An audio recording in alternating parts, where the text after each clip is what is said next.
disyariatkan karena dituntunkan. Siapa yang nuntun supaya suatu amal itu akan menjadi baik dan pasti baik? Bukan tuntunan dari seseorang yang tidak diakui kesuciannya oleh Allah. Tapi kalau Nabi Muhammad itu diakui. Maka kalau kita ingat akan kesucian Nabi Muhammad dan tuntunannya pantas dan baik kalau kita amalkan, kita ingat hadis Rasulullah. Taraktufikum amrayni dan tadilu ma'inta satu bima kita bawa Rasulullah. Itu teman kita jangan pernah lupa. Taraktufikum, ya, wasiatkan kepadamu wahai umatku, dan kamu tidak akan tersesat selama-lamanya selama melakukan itu, melaksanakan wasiat saya itu abadan selama-lamanya. Apa itu? Kitab Allah wa sunnah Rasul. Jadi yang menuntunkan suatu amalan supaya amalan itu menjadi baik bagi diri kita, maka tidak ada lain kecuali Al-Quran dan Sunnah Rasul. Maka yang mensyariatkan Allah dan mensyariatkan Rasulullah itulah suatu tuntunan yang wajib Al-Quran dan Sunnah bagi kita beramal dan bagi Rasulullah. Tapi kalau tuntunan atau syariat itu yang datangnya dari seseorang, walaupun barangkali kata orang yang umami, kata orang yang istiqomah, nama manusia itu tidak mutlak.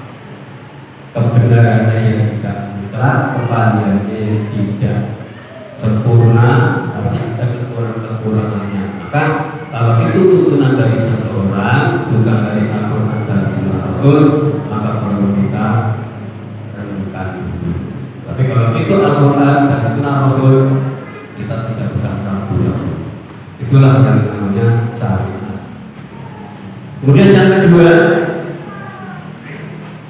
zikir yang perlu kita amalkan, walitu bilurni tatawali tukabirullah ala mahadaku wala alamul. Jadi kita berusaha untuk saling takbir. Jadi kalau di dalam amalan atau setelah sholat itu ada tasbih, kemudian ada takbir, ada takbir, itu memang sudah disyariatkan. Tapi yang paling utama, zikir yang wajib kita lakukan adalah sholat. Jadi sholat itu merupakan bukti kita zikir kepada Allah.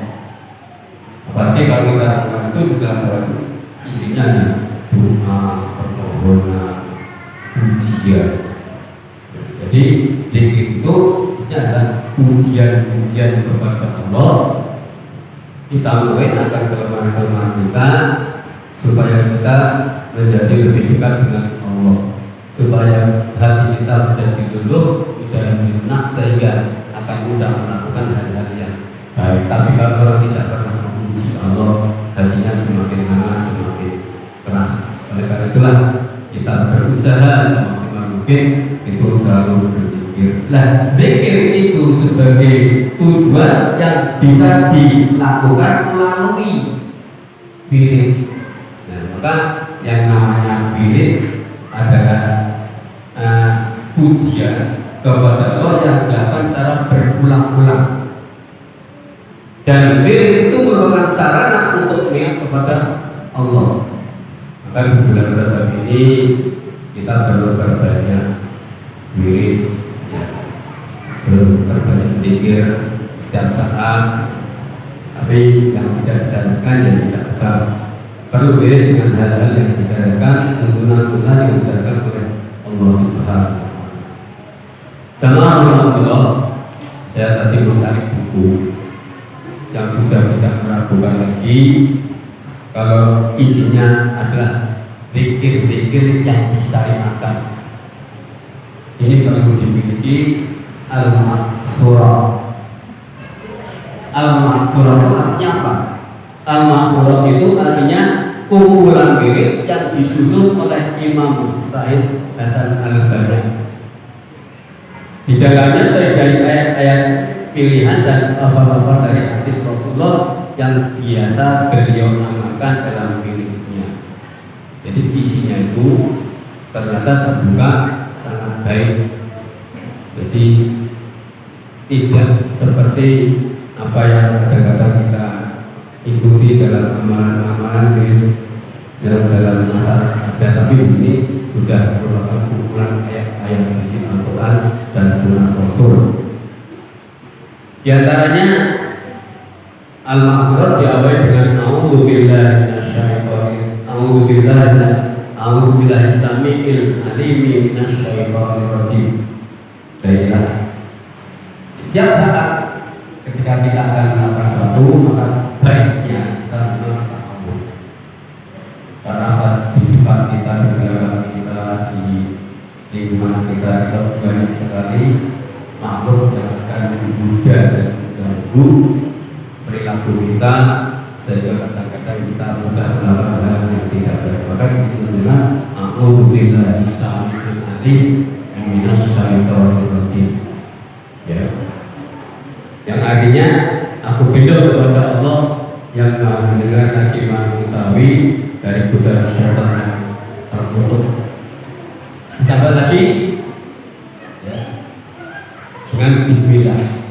Kullu amrin ribadin lam yubda di bismillah bahwa ini kalau kita tidak mengingatkan, saya katakan barangkali kalau saya tidak mengingatkan, saya sendiri kadang lupa. Tapi kalau saya berani mengingatkan, ya saya berani mengawali. Kullu amrin ribadin lam yubda di bismillah bahwa setiap suatu urusan, suatu perbuatan yang tidak diawali dengan basmalah bahwa maka putus. Ya, jadi ta'awudz itu juga merupakan sarana wirid atau zikir kepada Allah. A'udzubillah, aku hidup kepada Allah, kita kepada Allah. Akan melakukan sesuatu dengan supaya perilaku kita, sikap kita dilindungi oleh Allah. Kelihatannya sepele, cuma ta'awudz, kadang-kadang kita lupakan itu saja. Tapi kalau Allah SWT sudah tidak meridhoi kita melakukan suatu tanpa ta'awudz, apalagi ketika kita akan baca Al-Quran tidak ta'awudz, barangkali tidak bisa mendapatkan sesuatu yang kita inginkan. Maka ta'awudz penting. Maka saya mau sholat, saya biasakan ta'awudz, basmalah, anas. Itu penting. Ya, masalah usholi itu tidak dibaca bagi kita sebagai paham semua tidak masalah. Tapi kalau ta'awudz, kemudian basmalah, kemudian anas kita berlindung pada Allah dari godaan setan dan bisikan-bisikan setan. Sebab kalau kita tidak membaca itu kadang-kadang kalau Allah tidak meridhoi kita sholat bergaya mikir. Apalagi kalau kita banyak masalah, maka dari itu kita perlu membudayakan. Itu sangat disyariatkan oleh Allah Subhanahu wa Ta'ala, bukan hanya katanya, tapi itu syariat. Kullu amrin bibalik la yubda bismillah wa bismillah dan barakatuh. Jadi supaya kita tidak putus apa yang kita kerjakan, maka perlu membiasakan dengan bacaan basmalah. Itu zikir. Kemudian selanjutnya, ketika kita mengucapkan selesai mengerjakan sesuatu, kita harus zikir pula. Kita sering kadang-kadang makan tidak basmalah, selesai itu alhamdulillah, saking tergesa-gesanya, sehingga tidak terasa kadang-kadang kita makannya habis banyak, tapi kok tidak banyak. Kita makannya habis banyak, tapi kok kurus. Kita makannya habis banyak, tapi kok kurang terus lainnya. Kalau kita mungkin orang sekarang orang tuanya selalu sedia, selalu menyediakan, kurang tambah terus. Tapi kalau orang yang kurang dalam kehidupannya pasti, maka supaya praktis dapatnya habis sedikit tapi berkah, dapat berkah Allah, maka kita perlu awali dengan basmalah dan mengenai dengan hamdalah. Itulah syariat dari Allah SWT dan Rasulullah yang mengatur perilaku kita supaya mendapatkan berkah.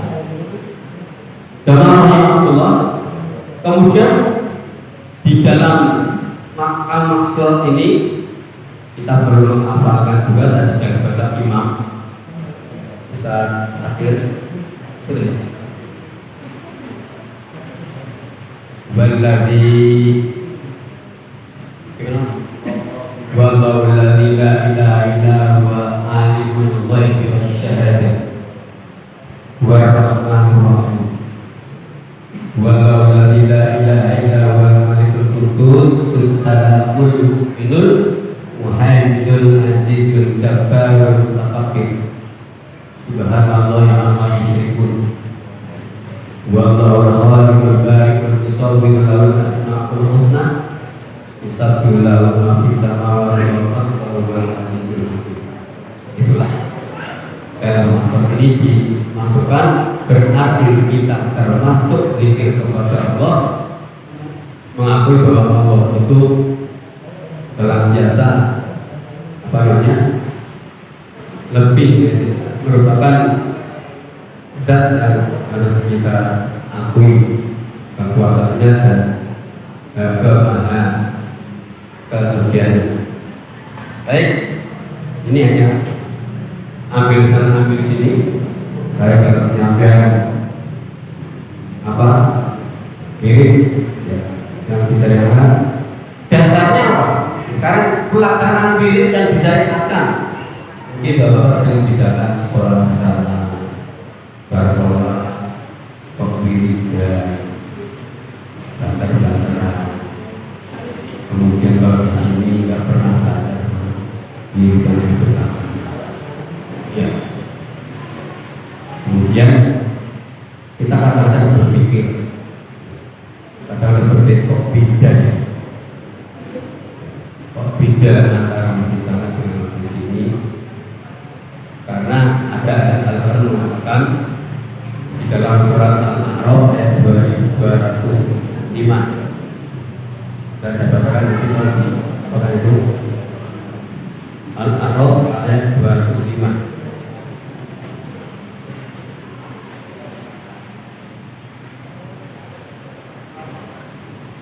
A'udzu billahi minasyaitonir rajim. Bismillahirrahmanirrahim. Wa dzkur rabbaka fi nafsika tadarruan wa khifatan wa dunal jahri minal qawli bil ghudubi wal asar wa la takun minal ghafilin. Kelihatannya sepele tapi penting. Wa dzkur rabbaka, dan ingatlah Tuhanmu dalam hatimu. Ingatlah Tuhanmu dalam Tuhanmu, termasuk wirid itu juga ingat kepada Allah dalam hatimu, perintahnya dengan rendah hati dan tidak dan rasa takut dan dengan tidak mengeraskan suara. Barangkali ini yang dipakai yang diamalkan oleh kita dan kita sudah membudayakan itu, kelihatannya lebih nyaman, lebih damai, lebih khusyuk ketika kita wirid dengan cara seperti ini. Pengalaman saya pernah habis menjadi imam di Masjid Nurul. Ketika awal-awal saya dijaga menjadi khotib di sana, habis sholat saya didekati seseorang, kemudian diperintahkan dan diingatkan, Pak, kalau habis sholat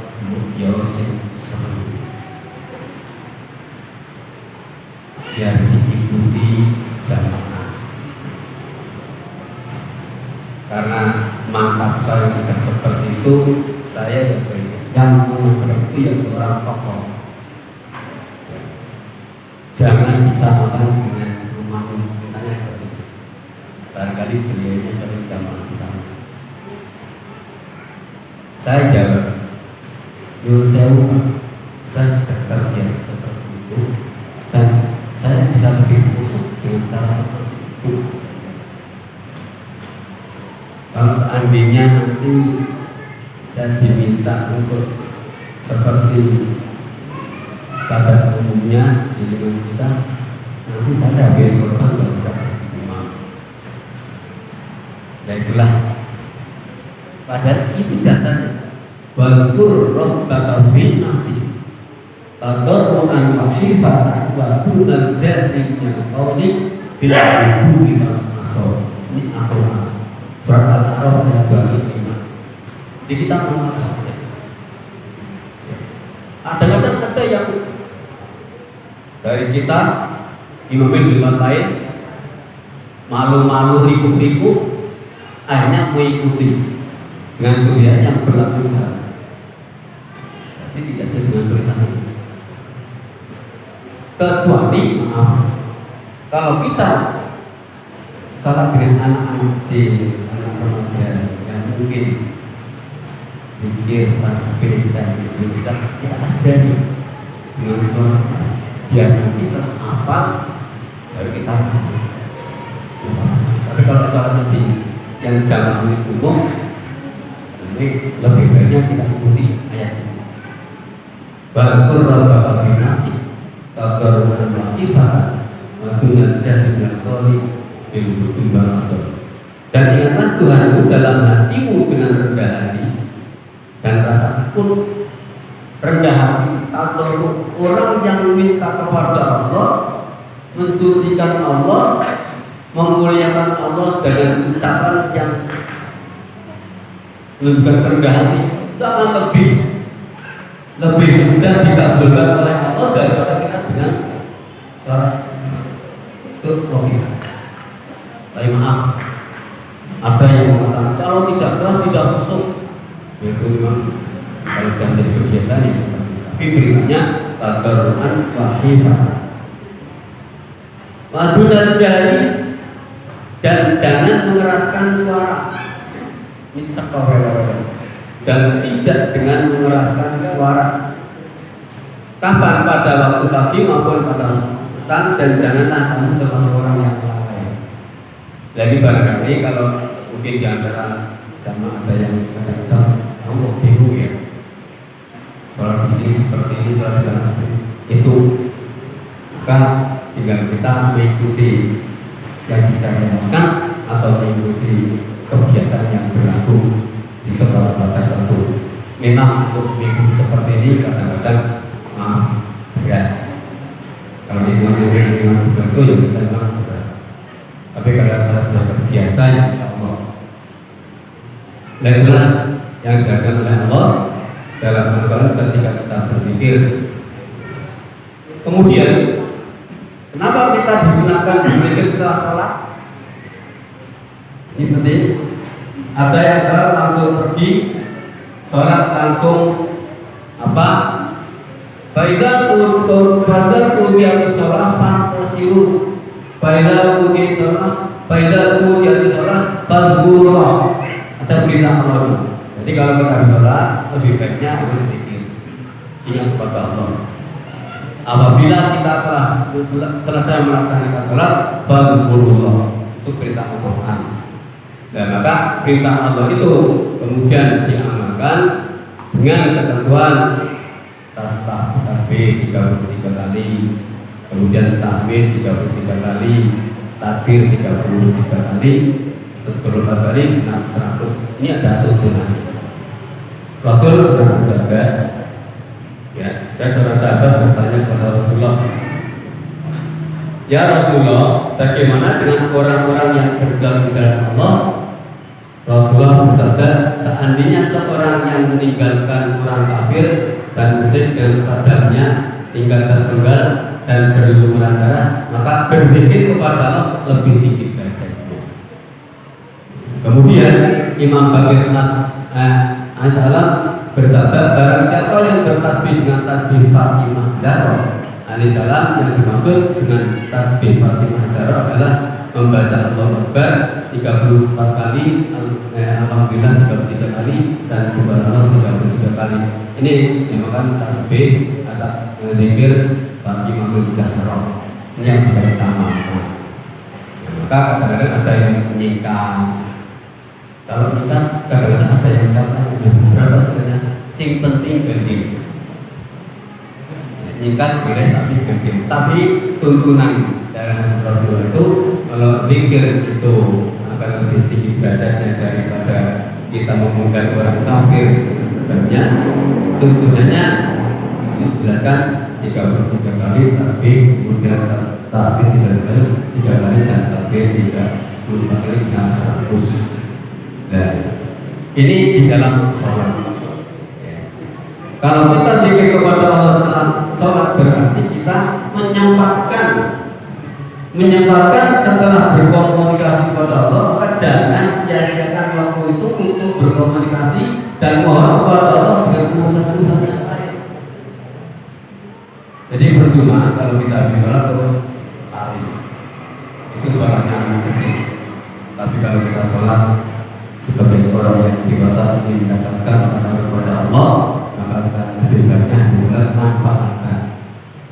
Ya, kemudian kita akan mendapatkan nilai lebih karena kita lebih dekat kepada Allah Subhanahu wa Ta'ala. Alhamdulillah. Kemudian wirid merupakan sarana untuk zikir dalam sholat umum. Ini saya pakai pedoman wirid yang saya dapatkan dari seorang ulama. Tapi kalau isinya itu ya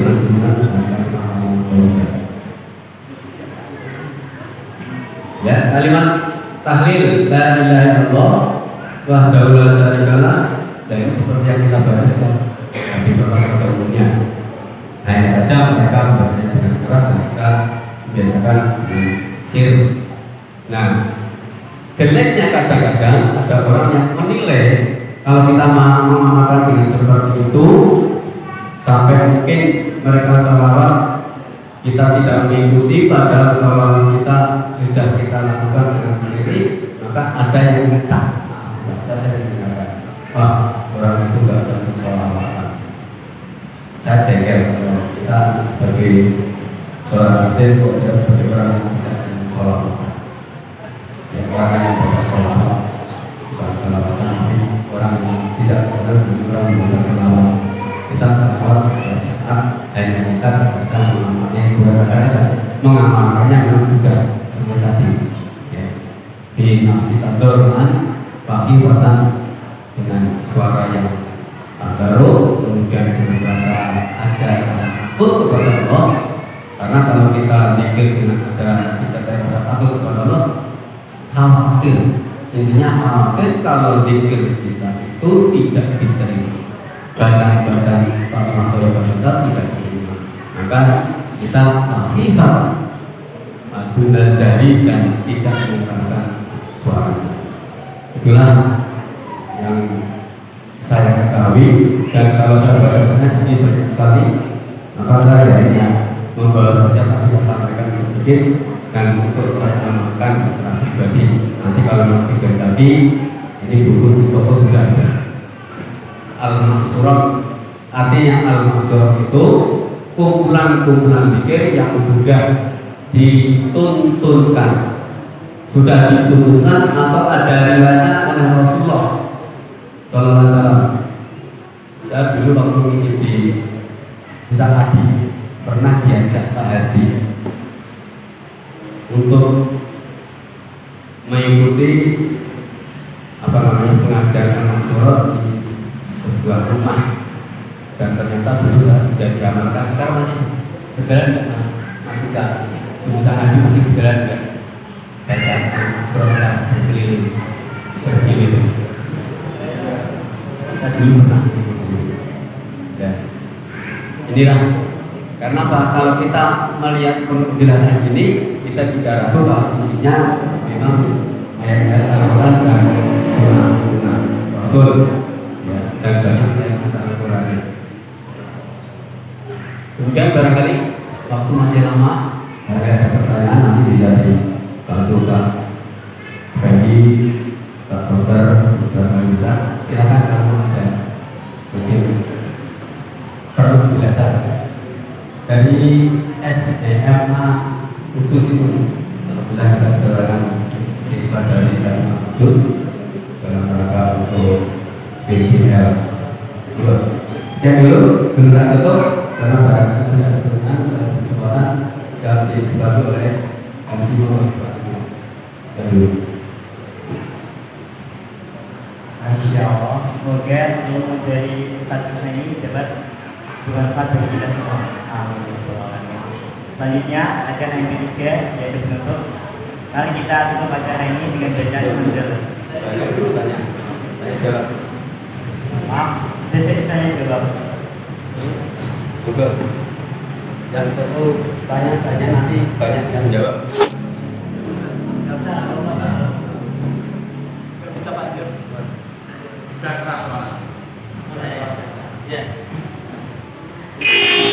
Penjelasannya yang ingin saya tanyakan, untuk yang sudah ditarjih di Muhammadiyah itu zikir-zikirnya yang mana? Jadi kita di Muhammadiyah itu kadang ibadah-ibadah magdoh yang sudah ditarjih ini kan belum banyak. Kemudian kalau tadi Ustaz menyampaikan pakai al-masruf dasar al-bana itu juga belum ditarjih oleh Muhammadiyah. Kalau masruf dasar al-bana biasanya pakai teman-teman PKS. Kalau saya cenderung, saya pernah, tapi karena panjang. Itu kalau habis subuh sholat nyambut gawe kan panjang dan bacanya banyak yang 333. Sekarang ambil yang ringkas, pakai yang zikir pagi petang yang dari Hisnul Muslim. Itu bacanya banyak yang satu-satu. Bukan karena ya mungkin lebih ringkas. Kayak subuh kayak nyambut gawe gitu. Jadi itu pun juga belum ditarjih oleh Muhammadiyah. Kalau untuk Hisnul Muslim yang biasanya untuk zikir pagi petang biasanya teman-teman salafi yang pakai. Karena kalau di radio Bas itu saya di Salatiga, kalau itu saya nyetel itu pagi, bagi subuh ya bacanya Hisnul Muslim itu atau zikir pagi petang itu. Mohon penjelasannya. Karena ini pun kalau kita baca mansurat itu tidak disahihkan oleh yang zikir pagi petang. Jadi ada hal yang ya diringkas yang paling sahih ya zikir pagi petang itu kalau menurut itu. Tapi saya pakai zikir pagi petang karena lebih ringkas. Nanti kalau ada ringkas lagi saya pakai yang lebih ringkas. Terima kasih Pak Dokter. Tadi bahkan seminggu yang lalu kita sudah mengupayakan karena pembelajaran materi mau tidak mau seperti apa. Saya punya HPT itu sampai 3 dan saya sering baca memang kitab pandangannya yang utama adalah HPT. Kemudian HPT yang terbitan terbaru ini saya belum punya dan yang lama-lama masih belum karena saya dulu di Bidangkara, sekarang tidurnya di Lamongan, bukunya katakan masih ketika dulu. Tadi bukan mengelak, tapi betul-betul saya jadi contohnya memang ke HPT dalam hal ibadah. Karena di sini sudah tidak tarjihnya kan yang rojih hal hukum atau ayat al-Qur'annya setelah itu di sana sudah rojih, tidak dilakukan lagi. Dan berhubung saya itu tadi tidak ketemu, saya kebetulan kok nemu buku ini, saya baca-baca menemukan kok isinya ayat-ayat Al-Quran mayoritas, bukan amalan-amalan dari seorang ulama atau bahkan hadirnya cuma sedikit. Maka memang menurut saya ya saya belum memastikan ini betul secara secara ansih ya sempurna, tapi minimal karena ini ayat Al-Quran seandainya kita mengamalkan itu pasti ada baiknya. Karena Al-Quran itu sebagai sumber hukum bagi kita yang tidak perlu kita baca lagi.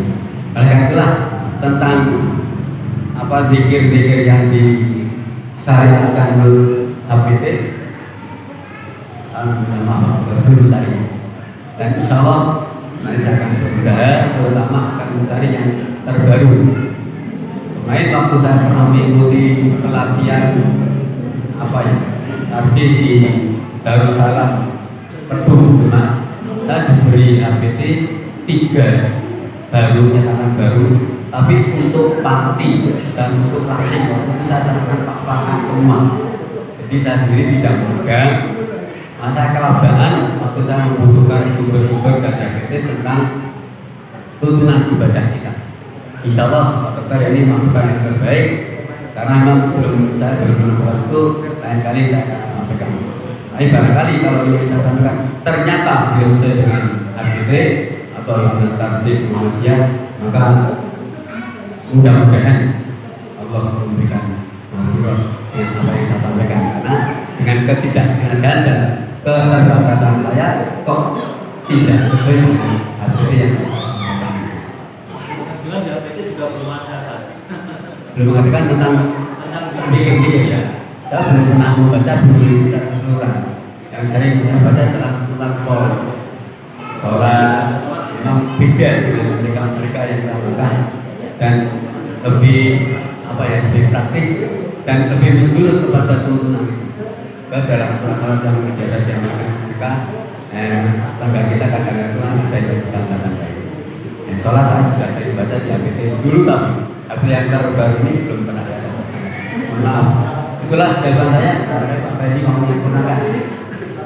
Kalau dalam hakikat si Muhammadiyah itu diamalkan sholat Islam itu setelah sholat istighfar 3 kali, kemudian Allahumma anta qulubika salam, baca tasbih, tahmid, takbir.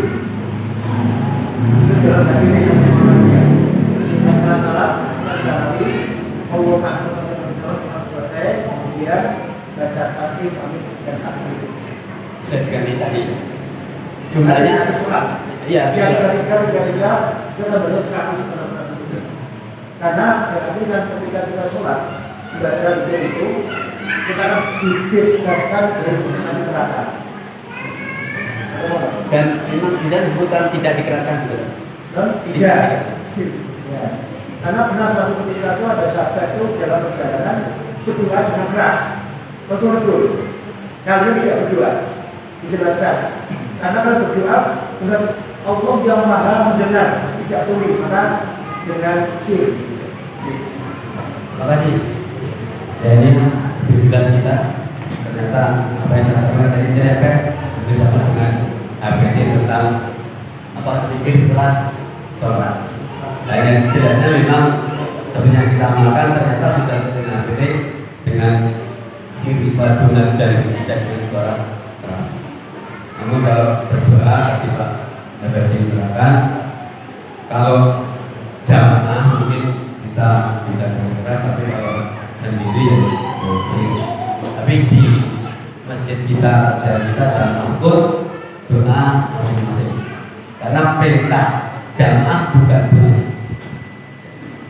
Sholatul jamaati tahu, tapi doanya tidak diperintahkan untuk jamaah. Kenapa demikian? Menurut logika saya, karena manusia itu setelah sholat keperluannya, kebutuhannya, keinginannya berbeda-beda. Itu yang saya terima, yang saya lakukan kadang-kadang begitu. Nah, di masjid Jaya Amalia yang kita lakukan biasanya habis sholat walaupun jamaah tapi doanya tidak bersama, yang diawali dengan zikir padunan jari tadi, tidak dengan suara keras. Itulah yang mungkin barangkali kawan-kawan dari tambah dari Pak Ifendi, ada yang lain. Kalau tidak, silakan Mas. Dari saya ini barangkali ada hal yang kurang berkenan karena saya sudah berusaha, tapi kemampuannya belum seperti itu. Itulah keterbatasan dari saya, barangkali ada usaha mungkin untuk lebih dan apabila itu ada kebenaran semata-mata atas hidayah dari Allah. Itu saya tidak bisa berbuat banyak tanpa itu dan sekian.